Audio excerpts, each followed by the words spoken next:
ये चीज़ समझ में आई कि गेट की तैयारी और छत्तीसगढ़ की तैयारी में बहुत फ़र्क है। छत्तीसगढ़ के पेपर का जो लेवल और गेट के पेपर का लेवल है उसमें बहुत फ़र्क है। तो यहाँ पे जो पेपर होते हैं उसमें एक तरीके का पैटर्न आता है, जो कि पेपर रहते हैं छत्तीसगढ़ के टेक्निकल के वो बहुत सारे रिपीटेड भी रहते हैं। तो अगर बहुत प्रॉपर तरीके से एनालाइज़ करके पेपर को अगर दिया जाए, जो पीवाईक्यू उठा के हम देखते हैं और जैसे रिलेटेड पेपर्स को, तो उससे बहुत फ़र्क पड़ता है और उसी रिलेटेड के क्वेश्चंस भी आजकल दे होता है कि देखे जाते हैं। और रही सर आप जो पूछ रहे हैं नॉन टेक की बात, तो नॉन जैसे अभी एनआरडीए का पेपर आया था, तो 70 नंबर का टेक था और 30 का नॉन टेक था। तो नॉन टेक में हम लोग को सभी चीज़ पूछी गई थी, मैथ्स थी, रीज़निंग थी, इंडिया के जीएस, सीजी भी था। तो उसको मैंने बहुत प्रॉपरली बैलेंस करके और बहुत ज़्यादा एनालाइज़ करके पढ़ा था। मैंने बहुत ज़्यादा बल्क में पढ़ाई नहीं की थी।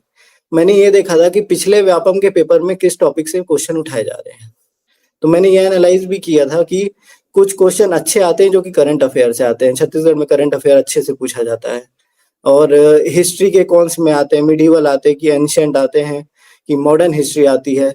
और पॉलिटी के में जैसे पॉलिटी में कुछ टॉपिक्स होते हैं जो अभी पिछले साल हमारे 3 पेपर हुए थे, एक डब्ल्यूआरडी, पीडब्ल्यूडी, पीएचई।